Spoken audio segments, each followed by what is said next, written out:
And Station Houston on 2 for Sam. Are you ready for the event?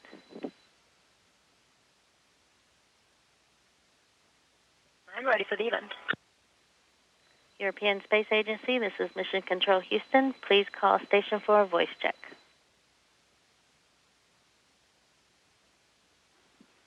Station, this is Jules Grancy of the European Space Agency here in the headquarters of the Italian Space Agency in Rome. How do you hear me? And Jules and Italian Space Agency, I hear you loud and clear.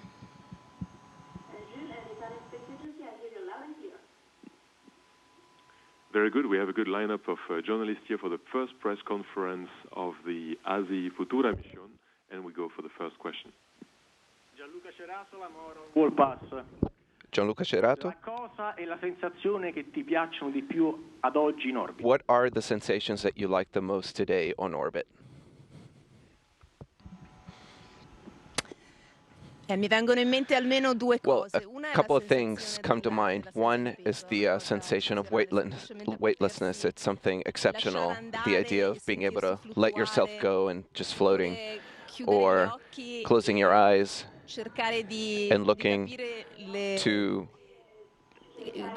understand the sensations that you are getting from your brain, or the tricks that your brain is giving you. It's telling you you're moving in a direction, but in reality you're moving in another direction, so it's kind of funny.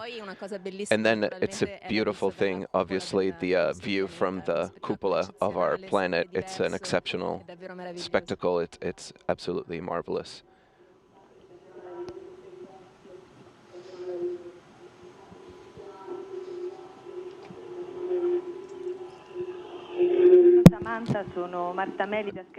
Hi, Samantha. This is Marta Meli from TG24. This is my question. You were talking about the view from the cupola, and you said you've seen or photographed Italy, Milan, the Alps. What did you feel, and what have you been feeling in these days? Something so special, and what have you been feeling? No, devo dire di no. Al momento prevale davvero l'entusiasmo. Right now, enthusiasm is the greatest feeling, and the ability to find new images, new things, new details every day. Seeing Italy was an intense emotion. Well, first of all, it's my country, so there's a special love for it. But then Italy from space is just beautiful. Maybe it's this very unique shape of the boot. Maybe it's because it's very bright, but this combination of mountains and coastlines and islands, it's absolutely beautiful.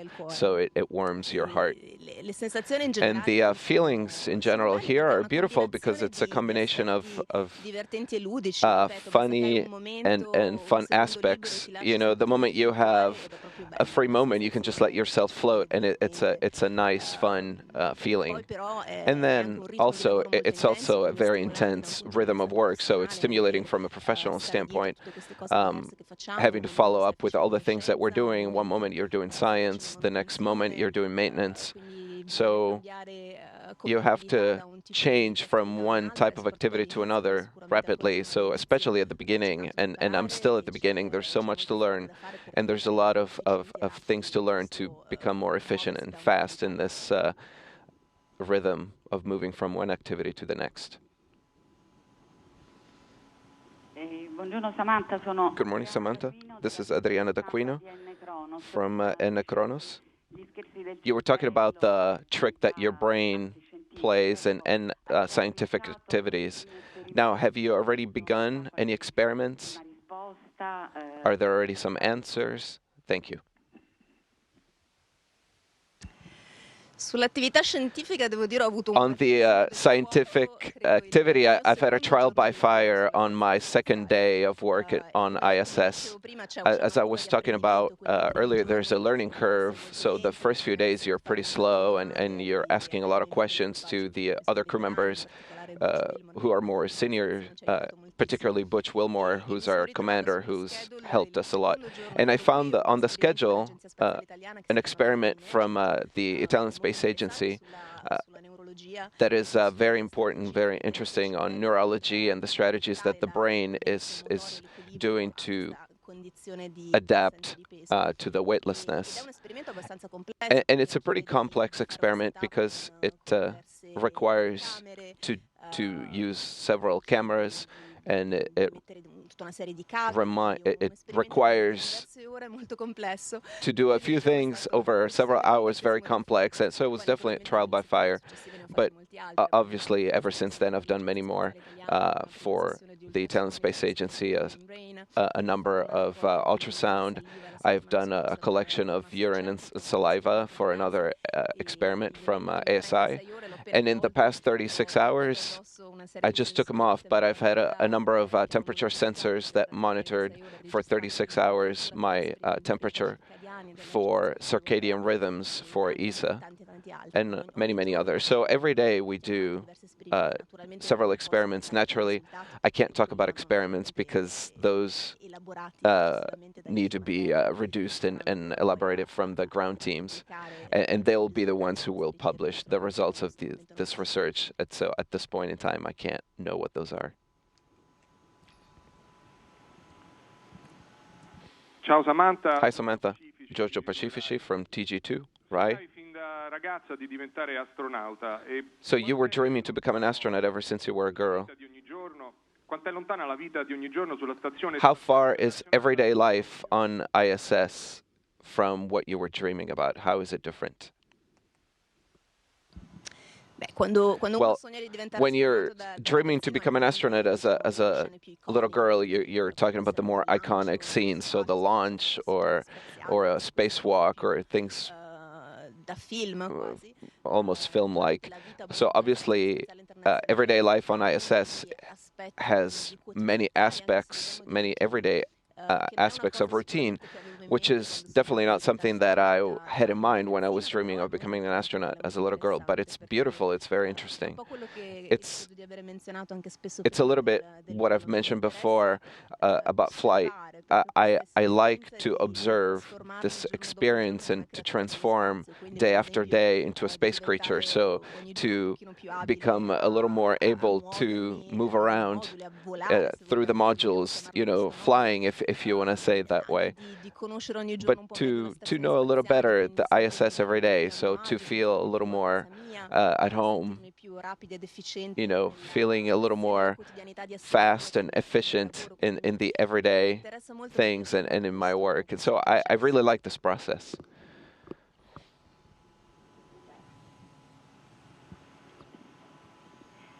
Good morning, Samantha. Enrica Battifoglio from ANSA.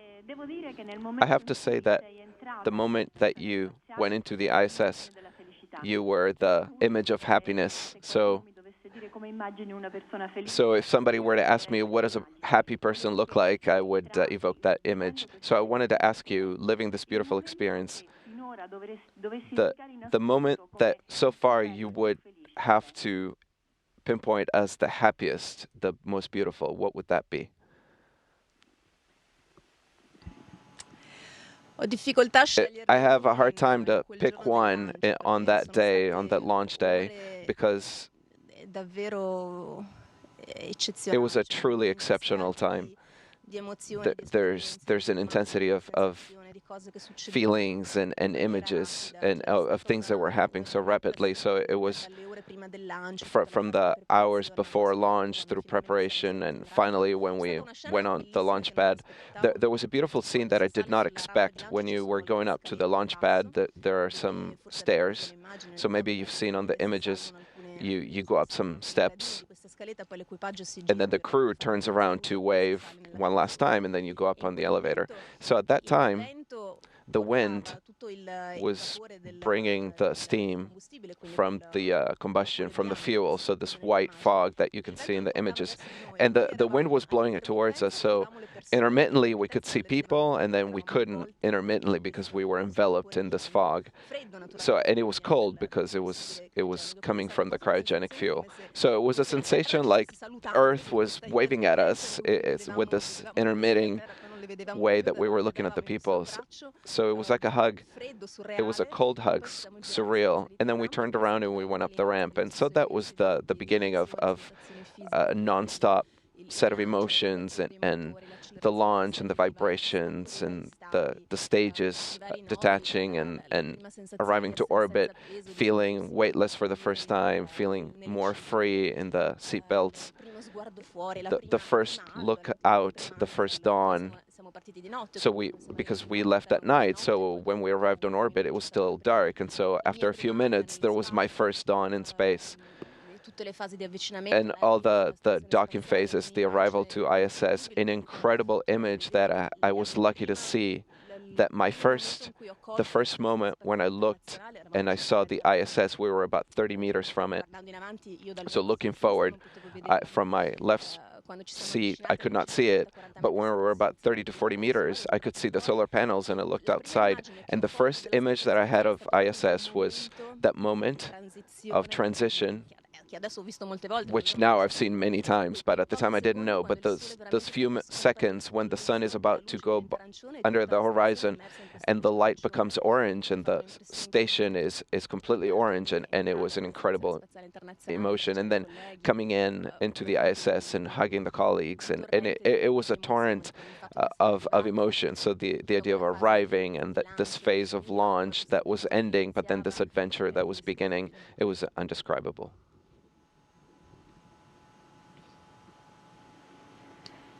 Buongiorno Samantha, sono Marilulu Crezia. Good day, Samantha. Marilulu Crezia, TG1. Can you tell us about your emotions and your surprise of the link up with the singer Zucchero? And then we've seen some Christmas decorations. And how are you going to spend your Christmas? Zucchero was a surprise. They called me Saturday afternoon. I was writing some emails in my little room in my phone booth, which is actually in the floor, but it doesn't matter up here. And so they called me from the Munich control center, and they told me there was a visitor who wanted to say hello. And then there was this exchange that was very rapid. But he confessed to me that he suffers from vertigo, and I told him that it would go away in space, because here you never have the sensation of falling, because in space there's no falling and you have no sensation of falling. And Christmas, yes. So our commander was really thoughtful, as the English say. So he prepared these stockings. So I think that in the next few weeks, when for example, if I find some kind of food that one of my colleagues likes particularly, I'm going to put it in the stocking. So little things like that. So I think at Christmas we will exchange a few little gifts. So the Christmas tree is part of the standard equipment of the ISS. So it's been here for several years. So when it's time, it'll be put up. Hi, Samantha. This is Sole 24. So on board of ISS, there's food that's made in Italy. What's a meal on the ISS? I have to say that so far, the food, I really appreciated it so far. But of course, at the beginning, you have so many new things to try, so I really can't complain. The bonus food that I brought from Italy is saving me, especially at lunch, because they're bags that were made as a one plate, where you can combine a quarter of the volume of carbs and a quarter of protein. So I had some fish and some chicken, and then vegetables. So it's a complete meal. So lunch especially, we're kind of rushed because maybe we're late from the morning activities, or we wanted to get the afternoon going a little bit early so that we're not late in the afternoon. And so we are sort of in a hurry, so you can just warm up some of the meal, and these tasty meals give me the assurance that without having to think about it, I already have a complete meal that's put together in a very attentive way by our chef. Ciao Samantha. Hi, Samantha. Laura Charallo, TG5. A couple of weeks is Christmas, and you will definitely spend a very special Christmas. Do you have some space wishes that you would like to extend to the Italians and to your friends and family? Of course, my friends and family, of course, I will have an opportunity to do that personally, but in terms of wishes for the Italians, I feel like I want to say this. I am a person who, from Italy, had so much. If I am on board of the International Space Station, it's thanks to Italy, the Italian Space Agency, but of course, in the end, thanks to all the Italians. So my Christmas wish is that there could be many more Italian men and women who might be able to say the same. 5 minutes left on the call. Ciao Samantha. Hi Samantha, Andrea Bettini, Prime News 24. This week we all admire the beautiful photos that you posted from the ISS. I wanted to ask you if from up there, the way of looking at Earth changes. So first of all, I'm very sorry that I did not study geography better. I should have paid more attention in school. I don't know. You look at Italy. I look at Italy with great curiosity. I see all these features, all these physical features. It's like looking at an atlas, a physical atlas, not political. There are no borders. You see mountains, you see oceans, rivers, the clouds, volcanoes. You see these beautiful things.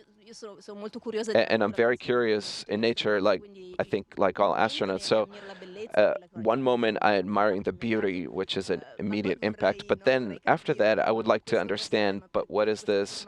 Why is this formation this way?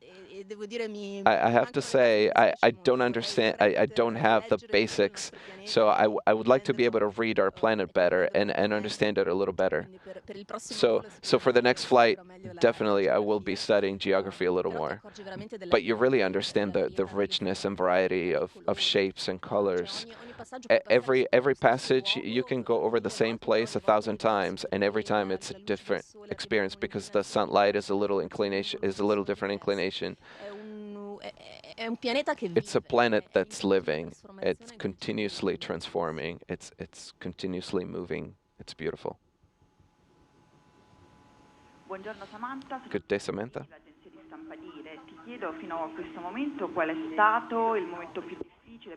I wanted to ask so far, what's been the most difficult moment for you, and if there's an activity that's coming up that's worrying you the most?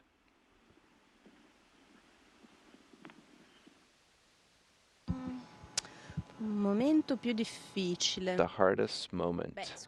Well, definitely, there was a very difficult activity that we did the day before yesterday with Butch, who is our commander, which was a maintenance on our EMU, our spacesuit that Terry is going to be using for a spacewalk in January. It's a very delicate work because we replaced a unit in the life support system from which his life will depend when he's out there. So it's a job that lasted many hours over 2 days, and it's very complex because this unit, when it was designed, it wasn't necessarily designed to be replaced on orbit and weightlessness. So normally everything on orbit, everything that's designed for orbit, all the screws are captive screws, so they don't come off completely from the unit. So in this case, that wasn't the case. So we had to work with lots of little elements that were really tiny, trying to avoid losing them.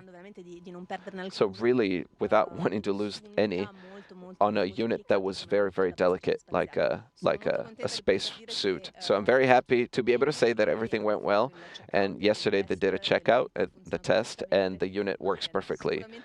But surely so far, that's been the most complex and delicate activity that I've done.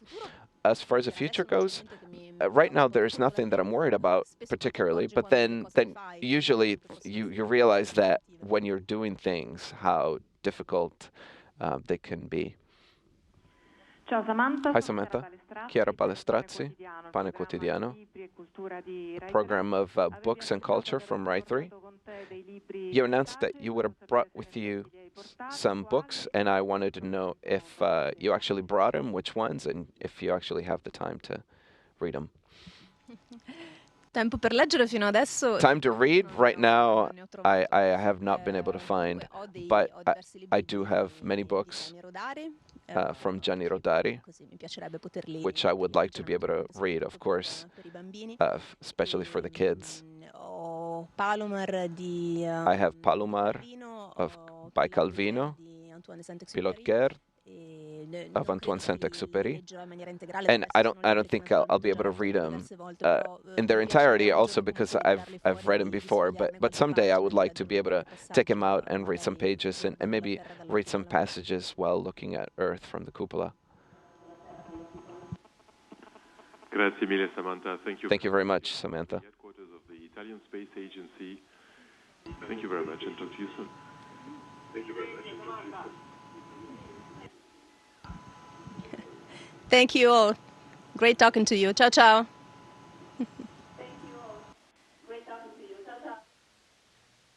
Station, this is Houston ACR. That concludes the event. Thank you. And thank you, European Space Agency, Italian Space Agency, and media. Station, we are now resuming operational audio communication.